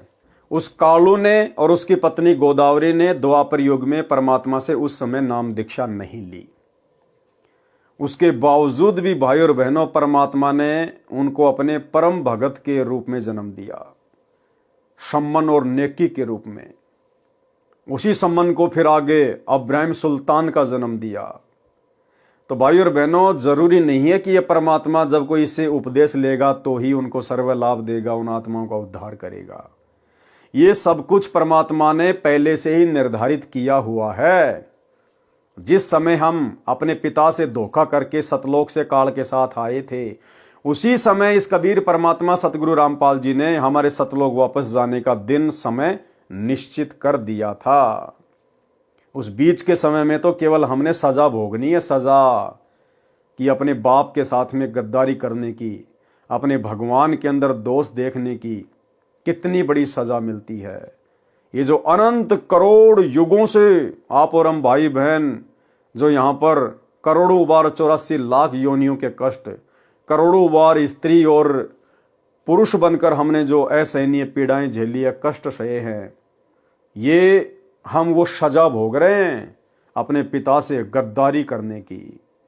और जिस जिस आत्मा का वो समय पूरा हो जाएगा सजा का, परमेश्वर 100 बहाने बनाकर उस आत्मा को सतलोक में ले जाएंगे। मैं शिशु काल में ही तत्व ज्ञान की वाणी उच्चारण करने लगा। उस नगरी में अकाल गिर गया। मेरे माता पिता मुझे लेकर बनारस काशी आए तथा वहां रहने लगे। कलयुग में कालू का जन्म सम्मन रूप में तथा गोदावरी का जन्म नेकी के रूप में दिल्ली में हुआ। जो कबीर जी की शरण में आए उनका एक पुत्र शिव भी परमात्मा की शरण में आया।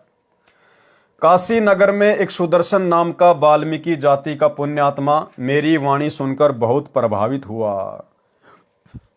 मैंने सुदर्शन भगत को सृष्टि रचना सुनाई। सुदर्शन मेरी हम उम्र था। उस समय मेरी लीला में आयु 12 वर्ष की थी। जब काशी के विद्वानों से ज्ञान चर्चा होती थी, सुदर्शन भी मेरे साथ जाता था। एक दिन सुदर्शन ने कहा, हे करुणामय, आप जो ज्ञान सुनाते हो इसका समर्थन कोई भी ऋषि नहीं करता। आपके ज्ञान पर कैसे विश्वास हो? हे करुणामय, आप ऐसी कृपा करो जिससे मेरा भ्रम दूर हो जाए। हे धर्मदास, मैंने उस प्यारी आत्मा सुदर्शन को सतलोक के दर्शन कराए। आपकी तरह उसको भी 3 दिन तक ऊपर के सर्वलोकों में ले गया। सुदर्शन का पंच भौतिक शरीर अचेत हो गया। सुदर्शन भी अपने माता पिता का इकलौता पुत्र था। अपने इकलौते पुत्र को मृत तुल्य देखकर उसके माता पिता विलाप करने लगे तथा हमारे घर आकर मेरे माता पिता से झगड़ा करने लगे। कहा कि तुम्हारे करुण ने हमारे बच्चे को जादू जंत्र कर दिया, वह सेवड़ा है, हमारा पुत्र मर गया तो हम आपके विरुद्ध राजा को शिकायत करेंगे। मेरे माता पिता ने मेरे से उन्हीं के सामने पूछा, हे करुण, सच बता, तूने क्या कर दिया उस सुदर्शन को? मैंने कहा, वह सतलोक देखना चाहता था, इसलिए उसे सतलोक दर्शन के लिए भेजा है। शीघ्र ही लौट आएगा। कई वैद्य बुलाए, कई झाड़ फूक करने वाले बुलाए, कोई लाभ नहीं हुआ। तीसरे दिन सुदर्शन के माता पिता रोते हुए मेरे पास आए। बोले, बेटा करुण, हमारे पुत्र को ठीक कर दे, हम तेरे आगे हाथ जोड़ते हैं। मैंने कहा, माई, तुम्हारा पुत्र नहीं मरेगा। मेरे परमेश्वर कबीर साहिब को अपने साथ अपने घर ले गए। मेरे माता पिता भी साथ गए। आसपास के व्यक्ति भी वहां उपस्थित थे। मैंने सुदर्शन के शीश को पकड़कर हिलाया तथा कहा, हे सुदर्शन, वापिस आ जा, तेरे माता पिता बहुत व्याकुल हैं। इतना कहते ही सुदर्शन ने आंखें खोली, चारों ओर देखा, अपने सिर की ओर मुझे नहीं देख सका। उठ बैठकर बोला, परमेश्वर करुणा में कहाँ है? रोने लगा, कहाँ गए परमेश्वर करुणा में? उपस्थित व्यक्तियों ने पूछा, क्या करुण को ढूंढ रहा है? देख, यहां बैठा है तेरे पीछे। मुझे देखते ही चरणों में शीश रखकर विलाप करने लगा तथा रोता हुआ बोला, हे काशी के रहने वालों, ये पूर्ण परमात्मा है। ये सर्व सृष्टि रचनहार अपने शहर में विराजमान है। आप इसे नहीं पहचान रहे। और भाई और बहनों, हम सभी सत्सेवक भाई बहन पिछले 8-10 वर्षों से चिल्ला चिल्ला कर वीडियो बना बना के, दुनिया तो खैर कहाँ समझेगी, हम अपने भगत भाई बहनों को समझाने का प्रयास कर रहे हैं। जो भगत भाई बहन सतलोक आश्रमों से जुड़े हुए हैं, वो भाई बहन भी आज अपने गुरुदेव को परमात्मा के रूप में नहीं मान रहे, नहीं पहचान रहे, नहीं समझ रहे। ये मेरे साथ ऊपर के लोक में गया। ऊपर के लोक में ये पूर्ण परमात्मा के रूप में एक सफेद गुंबद में विराजमान है। यही दोनों रूपों में लीला कर रहा है। सर्व व्यक्ति कहने लगे, इस कालू के पुत्र ने भिखू के पुत्र पर जादू कर दिया है, जिस कारण से इसका दिमाग चल गया है। इस करुण को ही परमात्मा कह रहा है। भला हो भगवान का भिखू का बेटा जीवित हो गया, नहीं तो बेचारों का कोई बुढ़ापे का सहारा ही नहीं था। ये कहकर सर्व अपने अपने घर चले गए। भिखू तथा उसकी पत्नी सुखवंती अपने पुत्र को जीवित देखकर अति प्रसन्न हुए। भगवान विष्णु का प्रसाद बनाया, पूरे मोहल्ले में बांटा गया। सुदर्शन ने मुझसे उपदेश लिया। अपने माता पिता भिखू तथा सुखी को भी मेरे से उपदेश लेने को कहा। दोनों ने बहुत विरोध किया तथा कहा, ये कालू का पुत्र पूर्ण परमात्मा नहीं है बेटा, इसने तेरे ऊपर जादू जंत्र करके मूर्ख बनाया हुआ है। भगवान विष्णु से बड़ा कोई नहीं है। सुदर्शन ने मुझसे कहा, हे प्रभु, कृपया मुझे अपनी शरण में रखना। मेरे माता पिता का कोई दोष नहीं है, सर्व मानव समाज इसी ज्ञान पर अटका है। जिस पर आपकी कृपा होगी केवल वही आपको जान व मान सकता है। जिस पर आपकी कृपा होगी केवल वही आपको जान व मान सकता है। तो भाई और बहनों, सत्कर्म मान लेना इस कलयुग की बिचली पीढ़ी में केवल साध संगति से जुड़े हुए सत्सेवक भाई बहनों के ऊपर ही कबीर परमेश्वर सतगुरु रामपाल जी की असीम दया और कृपा हुई है, जो गुरुदेव ने हम सत्सेवकों से अपनी पहचान करवाई है। हम उनको पहचान गए हैं, जान गए हैं। अन्यथा शतलोक आश्रमों से जुड़े हुए भाई बहन केवल उन्हें अपना गुरु मानते हैं, केवल एक मानुष मानते हैं, मां के गर्भ से जन्म लेकर आया हुआ व्यक्ति।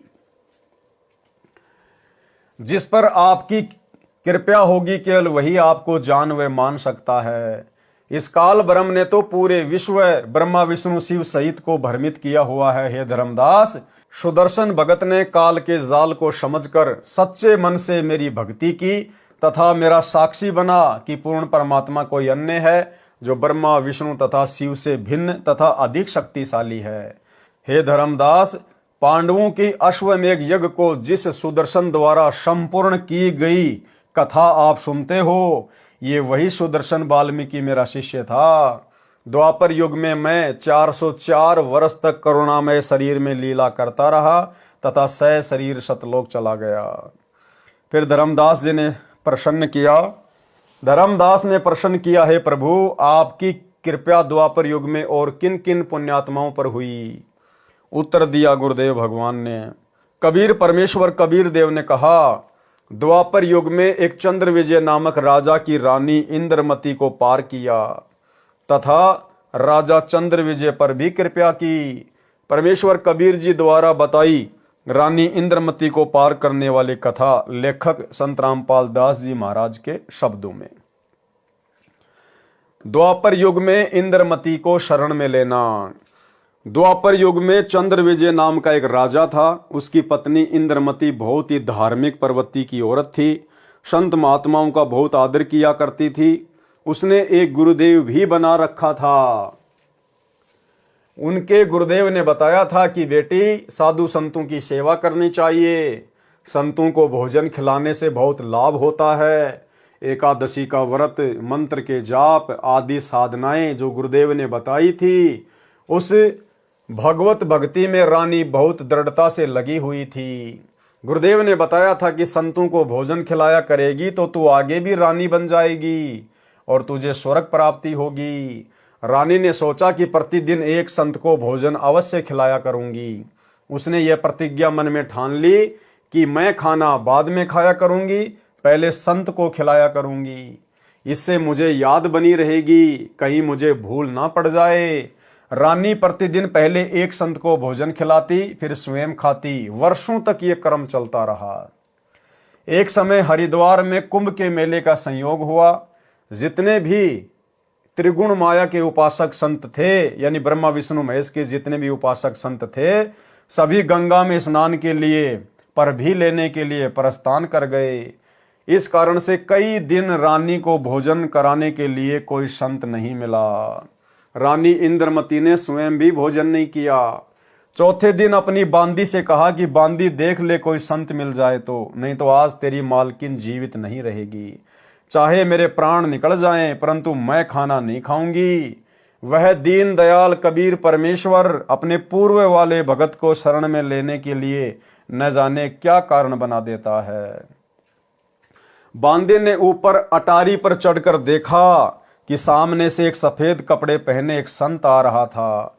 द्वापर युग में परमेश्वर कबीर करुणामय नाम से आए थे। बांदी नीचे आई और रानी से कहा कि एक व्यक्ति है जो साधु जैसा नजर आता है। रानी ने कहा कि जल्दी से बुला ला। बांदी महल से बाहर गई तथा प्रार्थना की कि साहेब, आपको हमारी रानी ने याद किया है। करुणामय साहब ने कहा कि रानी ने मुझे क्यों याद किया है, मेरा और रानी का क्या संबंध है।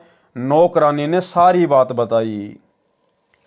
करुणामय कबीर साहिब ने कहा कि रानी को आवश्यकता पड़े तो यहाँ आ जाए, मैं यहाँ खड़ा हूँ, तू बांदी और वो रानी, मैं वहाँ जाऊँ और यदि वह कह दे कि तुझे किसने बुलाया था या उसका राजा ही कुछ कह दे, बेटी संतों का अनादर बहुत पापदायक होता है। बांदी फिर वापस आई और रानी से सब वार्ता कह सुनाई।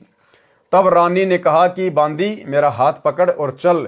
जाते ही रानी ने दंडोत प्रणाम करके प्रार्थना की कि हे परवरदिगार, चाहती तो ये हूं कि आपको कंधे पर बैठा लूं। करुणामय साहिब ने कहा, बेटी मैं यही देखना चाहता था कि तेरे में कोई श्रद्धा भी है या वैसे ही भूखी मर रही है। रानी ने अपने हाथों खाना बनाया। करुणामय रूप में आए कबीर देव ने कहा कि मैं खाना नहीं खाता, मेरा शरीर खाना खाने का नहीं है। तो रानी ने कहा कि मैं भी खाना नहीं खाऊंगी। करुणामय साहिब जी ने कहा कि ठीक है बेटी, लाओ खाना खाते हैं, क्योंकि समर्थ उसी को कहते हैं जो चाहे सो करे। करुणामय साहिब ने खाना खा लिया। फिर रानी ने पूछा कि जो ये तू साधना कर रही है ये तेरे को किसने बताई है? रानी ने कहा कि मेरे गुरुदेव ने आदेश दिया है। कबीर साहिब ने पूछा, क्या आदेश दिया है तेरे गुरुदेव ने? इंद्रमती ने कहा कि विष्णु महेश की पूजा, एकादशी का व्रत, तीर्थ भ्रमण, देवी पूजा, श्राद्ध निकालना, मंदिर में जाना, संतों की सेवा करना। करुणाओं में कबीर साहिब ने कहा कि जो साधना तेरे गुरुदेव ने दी है तेरे को जन्म और मृत्यु तथा स्वर्ग, नरक व 84 लाख योनियों के कष्ट से मुक्ति प्रदान नहीं कर सकती। रानी ने कहा कि महाराज जी, जितने भी संत हैं अपनी अपनी प्रभुता आप ही बनाने आते हैं, मेरे गुरुदेव के बारे में कुछ नहीं कहोगे, मैं चाहे मुक्त हूं या ना हूं। करुणा में कबीर साहिब ने सोचा कि इस भोले जीव को कैसे समझाएं। इन्होंने तो पूंछ पकड़ ली, उसको छोड़ ही नहीं सकते, मर सकते हैं। करुणा में साहिब ने कहा कि बेटी वैसे तो तेरी इच्छा है, मैं निंदा नहीं कर रहा। क्या मैंने आपके गुरुदेव को गाली दी है या कोई बुरा कहा है?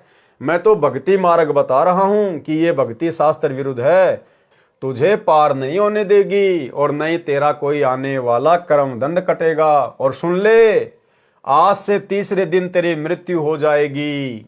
न तेरा गुरु बचा सकेगा और न तेरी ये नकली साधना बचा सकेगी। जब मरने की बारी आती है फिर जीव को डर लगता है, वैसे तो नहीं मानता।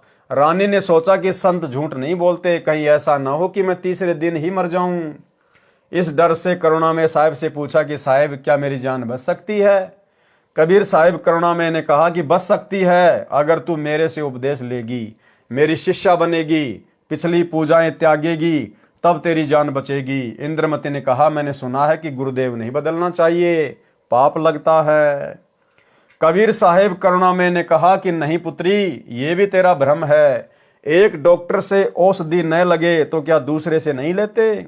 एक 5वीं कक्षा का अध्यापक होता है, फिर एक उच्च कक्षा का अध्यापक होता है। बेटी अगली कक्षा में जाना होगा, क्या सारी उम्र 5वीं कक्षा में ही लगी रहेगी? इसको छोड़कर जाना पड़ेगा। तू अब आगे की पढ़ाई पढ़, मैं पढ़ाने आया हूं। वैसे तो नहीं मानती, परंतु मृत्यु दिखने लगी कि संत कह रहा है तो कहीं बात ना बिगड़ जाए। ऐसा विचार करके इंद्रमती ने कहा कि जैसे आप कहोगे मैं वैसे ही करूंगी। करुणा में कबीर साहिब ने उपदेश दिया, कहा कि तीसरे दिन मेरे रूप में काल आएगा, तू उससे बोलना मत। जो मैंने नाम दिया है 2 मिनट तक इसका जाप करना, 2 मिनट के बाद उसको देखना है, उसके बाद सत्कार करना है। वैसे तो गुरुदेव आए तो अति शीघ्र चरणों में गिर जाना चाहिए, ये मेरा केवल इस बार आदेश है। रानी ने कहा ठीक है जी। रानी को तो चिंता बनी हुई थी, श्रद्धा से जाप कर रही थी। कबीर साहिब करुणामय साहिब का रूप बनाकर गुरुदेव रूप में काल आया। अब भाई और बहनों, इस विषय में दास पहले बहुत सारे वीडियो बना चुका है कि कबीर परमेश्वर जी के रूप में काल कभी भी धरती पे नहीं आ सकता। कभी भी वो हमारे पूज्य गुरुदेव सतगुरु रामपाल जी का रूप नहीं बना सकता, क्योंकि वर्तमान में जो रूप धरती पर आप जी देख रहे हैं सतगुरु रामपाल जी का, ये इनका वास्तविक रूप है, शतलोकी रूप है, और काल इनका पुत्र है। काल कभी भी अपने बाप का रूप नहीं बना सकता। लेकिन आज से पहले परमात्मा जिन जिन रूपों में प्रकट हुए हैं, कभी अपने पुत्र जोगजीत के रूप में, कभी सहजदास के रूप में, कभी ज्ञानी के रूप में, इसलिए काल वो रूप बना सकता है, वो अपने भाई का रूप बना सकता है, क्योंकि काल ने जोगजीत का रूप धारण करने का वरदान ले रखा है। जब प्रथम बार कबीर परमात्मा काल की तपतशिला पर आए, काल के साथ में भेंट हुई, तो कबीर परमात्मा अपने पुत्र जोगजीत के रूप में आए थे। तो बहुत सारी वार्ता हुई, गुरुदेव ने हमें अनेकों बार बताई है। उनमें से एक वचन काल ने यह भी मांगा था कि हे परमात्मा, हे भाई, आप मुझे आज्ञा दो कि मैं आपका रूप बना सकूं। तो परमेश्वर ने कहा कि तथास्तु, आप मेरा रूप बना सकते हो। तो जो रूप परमात्मा काल के सामने बना के आते हैं अपने पुत्रों का, वो रूप काल बना सकता है, उसने वरदान मांग रखा है, लेकिन अपने बाप का रूप नहीं बना सकता। सुनिए छोटा सा सत्संग। अक्के अक बचन भर लो, बचन भर लिया, अकबर लियो भाई। न्यो बोला जी कि चारों युगों में, 3 युगा में जीव थोड़े ले जाना, सतयुग, त्रेता और द्वापर, और चौथा युग जब आवे कलयुग, कितने ले जाइयो। बोला वह बड़ी अड़ाई तन तया। अच्छा भाई कोई बात नहीं। दूसरा यह है कि मैं आपका रूप बना सकूं, मैंने ये आज्ञा दे दो। अग बना लिए, तेरे रूप तक की आंट लागेगी। मेरे अंश के पास जिस पास नाम होगा, तेरा रूप रह ही नहीं सकता उसके आगे। तो फिर और एक और कहा कि आप जब जाओ ना मृत मंडल में, तो एक जगन्नाथ के मंदिर को बनवाइयो, क्योंकि वो काल समुद्र नहीं बनन देगा। मेरा अंश कृष्ण रूप में जाएगा, कृष्ण बौद्ध रूप में, और अपना मंदिर बनवाओगा, पर समुद्र नहीं बनन देगा। बनवा दूंगा भाई। फिर कहते हैं कि त्रेता युग में समुद्र पर पुल बंधवाइयो। अकाछे पंगे पाए रहते थे। तो भाई और बहनों, वीडियो आपने सुना। जिस समय द्वापर युग में परमात्मा ने रानी इंद्रमती को अपनी शरण में लिया था, जिस रूप में वो गए थे, उस समय भाई और बहनों परमात्मा का रूप काल ने नहीं बनाया था। केवल इंद्रमती को डरा धमकाकर अपनी शरण में लेने के लिए सारा खेल परमात्मा ने खेला था। आवाज लगाई, इंद्रमती इंद्रमती। उसको तो पहले ही डर था, सुमरण करती रही, काल की तरफ नहीं देखा। 2 मिनट के बाद जब देखा तो काल का स्वरूप बदल गया। काल का ज्यों का त्यों चेहरा दिखाई देने लगा। करुणा में साहिब का स्वरूप नहीं रहा। जब काल ने देखा कि तेरा तो स्वरूप ही बदल गया, वह जान गया कि इसके पास कोई शक्ति युक्त मंत्र है। ये कहकर चला गया कि तुझे फिर देखूंगा। अब तो बच गई। रानी बहुत खुश हुई, फूली नहीं समाई। कभी अपनी बांदियों को कहने लगी कि मेरी मृत्यु होनी थी, मेरे गुरुदेव ने मुझे बचा लिया। राजा के पास गई तथा कहा कि आज मेरी मृत्यु होनी थी, मेरे गुरुदेव ने रक्षा कर दी, मुझे लेने के लिए काल आया था। राजा ने कहा कि तू ऐसे ही ड्रामे करती रहती है, काल आता तो क्या तुझे छोड़ जाता? ये संत वैसे बहका देते हैं, अब इस बात को वह कैसे माने। खुशी खुशी में रानी लेट गई। कुछ देर के बाद सर्प बनकर काल फिर आया और रानी को डस लिया। जो ही सर्प ने डसा, रानी को पता चल गया। रानी जोर से चिल्लाई, मुझे सांप ने डस लिया। नौकर भागे। देखते देखते एक मोरी पानी निकालने का छोटा छिद्र में से वह सर्प घर से बाहर निकल गया। अपने गुरुदेव को पुकार कर रानी बेहोश हो गई। करुणा में कबीर साहिब वहां प्रकट हो गए। लोगों को दिखाने के लिए मंत्र बोला। वे तो बिना मंत्र भी जीवित कर सकते हैं, किसी जंत्र मंत्र की आवश्यकता नहीं है। इंद्रमती को जीवित कर दिया। रानी ने बड़ा शुक्र मनाया कि हे बंदी छोड़, यदि आज आपकी शरण में नहीं होती तो मेरी मृत्यु हो जाती। भाई और बहनों, इस घटना को जन्म देकर ऐसी लीला करके परमात्मा ने इंद्रमती को भक्ति मार्ग पर दृढ़ कर दिया। साहिब ने कहा कि इंद्रमती, इस काल को मैं तेरे घर में घुसने भी नहीं देता और यह तेरे ऊपर हमला भी नहीं करता, परंतु तुझे विश्वास नहीं होता। तू ये सोचती कि मेरे ऊपर कोई आपत्ति नहीं आनी थी, गुरुजी ने मुझे बहकाकर नाम दे दिया, इसलिए तेरे को थोड़ा सा झटका दिखाया है। क्या कह रहे परमात्मा? इसलिए तेरे को थोड़ा सा झटका दिखाया है। यानी परमेश्वर ने जानबूझकर काल का रूप बनाकर, सर्प का रूप बनाकर वो लीला की थी। नहीं तो बेटी तेरे को विश्वास नहीं होता। धर्मदास यहां घना अंधेरा, बिन परचे यानी शक्ति प्रदर्शन, जीव यम का चेहरा। तो परमेश्वर ने जानबूझकर शक्ति का प्रदर्शन किया था। अन्यथा अगर जोगजीत का भी रूप ये काल बनाएगा तो भाई और बहनों ये त्रिकुटी पे बनाएगा। त्रिकुटी से पहले ये कुछ नहीं करता, जीव को नहीं छेड़ता। ये त्रिकुटी पर रूप बनाएगा, वहां पे ठगेगा ये। कबीर साहिब करुणामय ने कहा कि अब जब मैं चाहूंगा तब तेरी मृत्यु होगी। गरीबदास जी कहते हैं कि गरीब काल डरे करतार से, जय जय जय जगदीश, जोरा जोरी झाड़ती पगरज डारे शीस। ये काल कबीर परमेश्वर से डरता है और ये मौत कबीर साहिब के जूते झाड़ती है, अर्थात नौकर तुल्य है।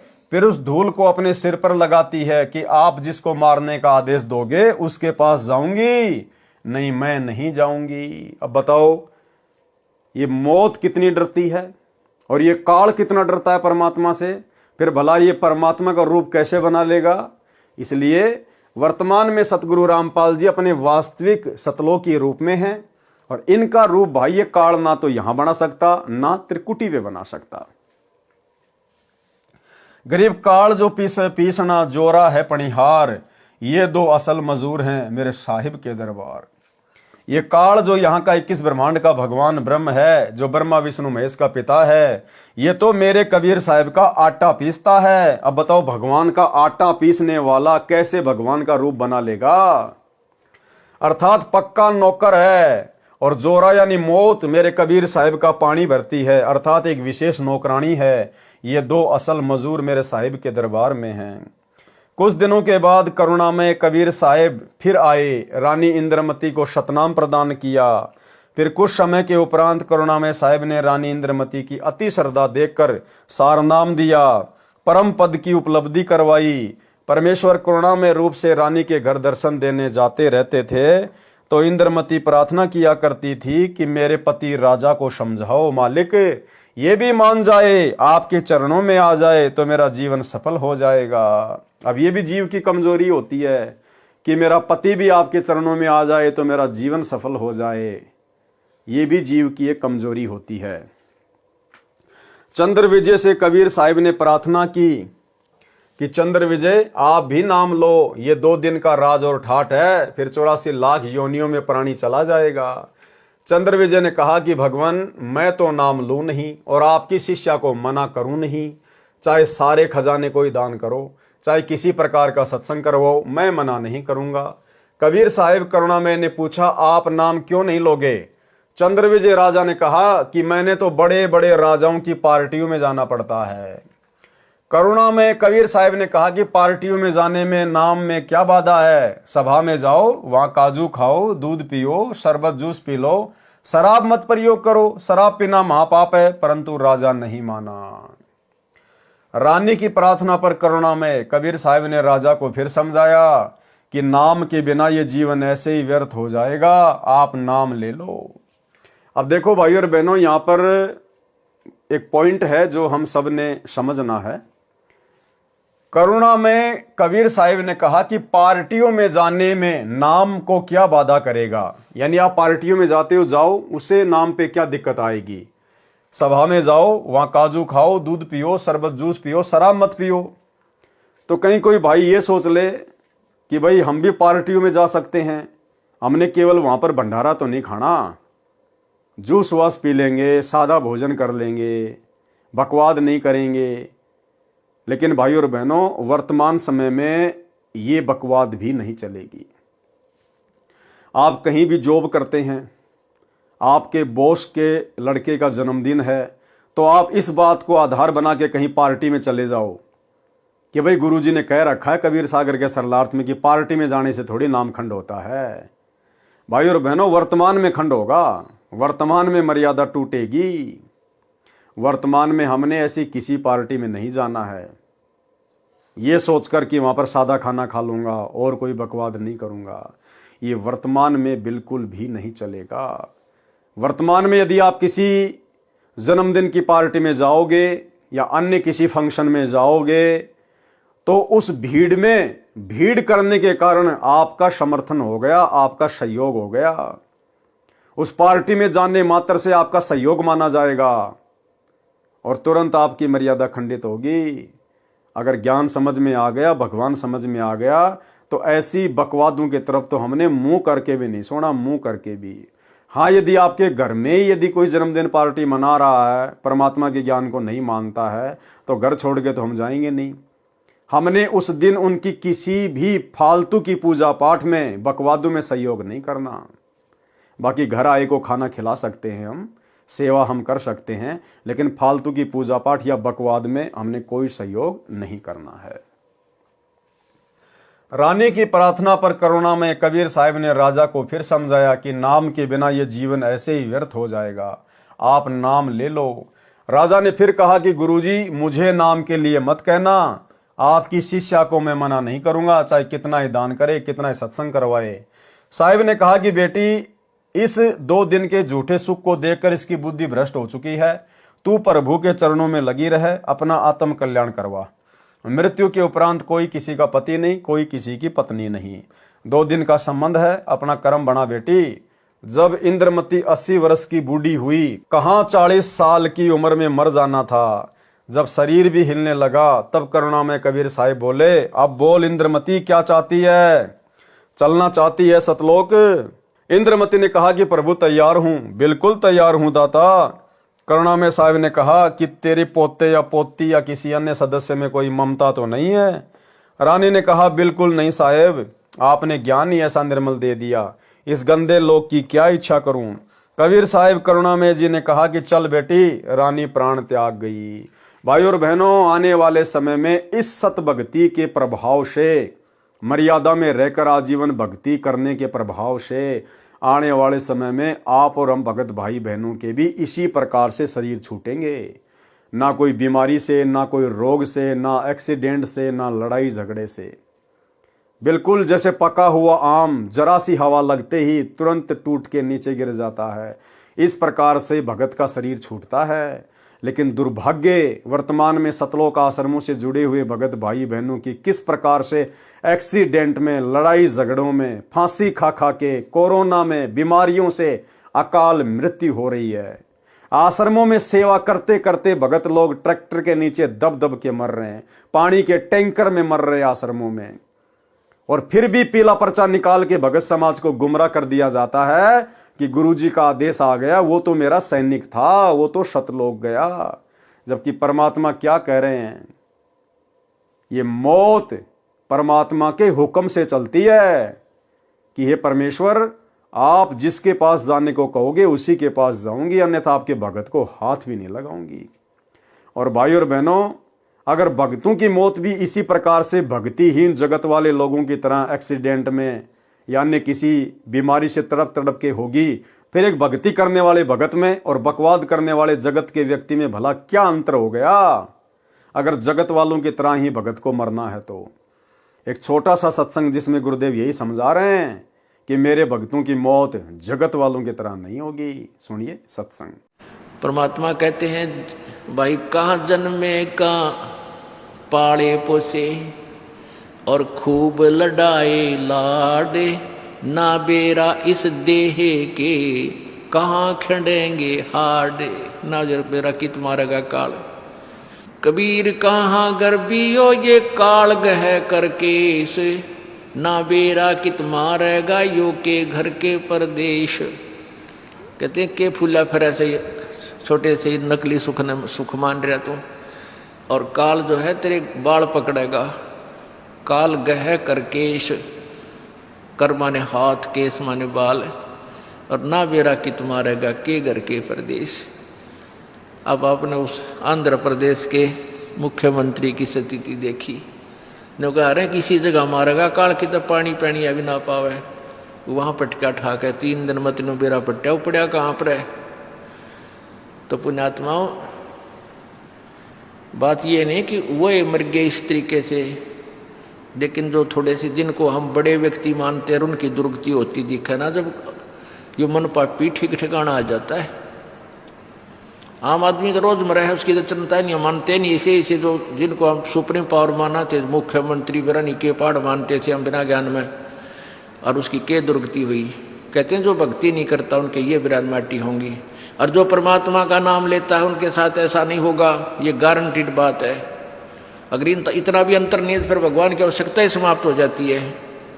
ध्रुव प्रहलाद मीराबाई के इतिहास देख लो, मीराबाई को विष पिलाया गया था, विष भी अमृत बन गया उस परमात्मा की भक्ति और शक्ति से।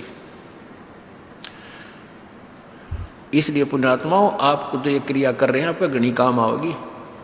अब तो आपको ना इतना महसूस हो रहा है, लेकिन आने वाले समय में कहते हैं कल्पे कारण कौन है, कर सेवा भी काम, और मन इच्छा फल देऊंगा जो पड़े मेरे ते काम। आपका मित्र है मुख्यमंत्री, आपका मित्र है प्रधानमंत्री, आपका एक्सीडेंट हो जाता है, एक्सीडेंट में मृत्यु हो जाती है, वो नहीं बचा सकता, चाहे आपको कितना ही निकटतम है, वो स्वयं अपनी जान नहीं बचा सकता। तो वहाँ धनी का रोल शुरू हो जाता है, जहाँ परमात्मा का रोल शुरू होता है, जो ऐसे स्थान पर आपकी रक्षा करेगा। तो हमने इन अन्य सहारों को त्याग कर परमात्मा का आसरा ही लेना चाहिए।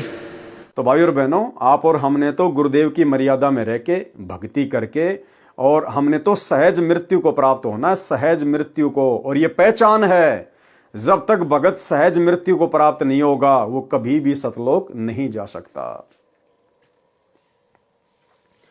परमेश्वर कबीर जी करुणा में रानी इंद्रमती की आत्मा को ऊपर ले गए। इसी ब्रह्मांड में एक मानसरोवर है, उस मानसरोवर में इस आत्मा को स्नान कराना होता है। इंद्रमती को वहां पर कुछ समय तक रखा। करुणामय रूप में कबीर परमेश्वर जी ने रानी से पूछा कि तेरी कुछ इच्छा तो नहीं है? यदि इच्छा रही तो दोबारा जन्म देना पड़ेगा। यदि मन में संतान व संपत्ति या पति पत्नी आदि की इच्छा थोड़ी सी भी रह गई तो आत्मा सतलोक नहीं जा सकती। इंद्रमती ने कहा, साहेब आप तो अंतर्यामी हो, कोई इच्छा नहीं है, आपके चरणों की इच्छा है। केवल एक मन में शंका बनी हुई है कि मेरा जो पति था उसने मुझे किसी भी धार्मिक कर्म के लिए कभी मना नहीं किया, नहीं तो आजकल के पति अपनी पत्नियों को बाधा कर देते हैं। यदि वह मुझे मना कर देता तो मैं आपके चरणों में नहीं लग पाती, मेरा कल्याण नहीं होता। उसका इस शुभ कर्म में सहयोग का कुछ लाभ मिलता हो तो कभी उस पर भी दया करना दाता। अब भाई और बहनों, ये भी कमजोरी है। हमने केवल शिक्षा लेनी है, शिक्षा। ये कथाएं हमारे मनोरंजन के लिए नहीं है, हर एक कथा का एक सारांश निकलता है। यदि वर्तमान में कलयुग की बिचली पीढ़ी में गुरुदेव के द्वारा इतना अनमोल गूढ़ ज्ञान परमाणु सहित देने के बावजूद भी यदि आप और हम भगत भाई बहनों की अंत काल में अगर इंद्रमती की तरह जरा भी अपने परिवार के किसी सदस्य में, पोता पोती में, पति पत्नी में, बेटा बेटी में, कार कोठी या संपत्ति में रह गई जरा सी भी, भले आप छुपा दो, भले आप ऊपरी मन से दिखावा करोगे नहीं परमात्मा, नहीं गुरुदेव मेरी कोई इच्छा नहीं है, लेकिन वो अंतर्यामी है, वो अंदर से देखेगा। और आप परमात्मा को झूठ बोलने के कारण, परमात्मा से छुपाने के कारण डबल दोषी हो जाओगे, डबल दोषी। इसलिए हम भगत भाई बहनों ने ज्ञान को आधार बनाकर यहाँ की किसी भी वस्तु में हमने कोई मोह अंत समय में नहीं लगाना है। केवल परमात्मा के चरण, केवल परमात्मा का सतलोक, केवल परमात्मा की भक्ति, यहां से पीछा छुटवाने का ही प्रयास करना है हमने। करुणामय जी ने देखा कि ये नादान इसके पीछे फिर अटक गई। साहेब बोले, ठीक है बेटी, अभी तू 2-4 वर्ष यहां रह। अब 2 वर्ष के बाद राजा भी मरने लगा, क्योंकि नाम ले नहीं रखा था। यम के दूत आए, राजा चौक में चक्कर खाकर गिर गया। यम के दूतों ने उसकी गर्दन को दबाया, राजा की टट्टी और पेशाब निकल गया। करुणा में कबीर परमेश्वर ने रानी को कहा कि देख तेरे राजा की क्या हालत हो रही है। वहां से कबीर परमेश्वर दिखा रहे हैं। तब रानी ने कहा कि देख लो दाता, यदि उसका भक्ति में सहयोग का कोई फल बनता हो तो दया कर लो। रानी को फिर भी थोड़ी सी ममता बनी थी।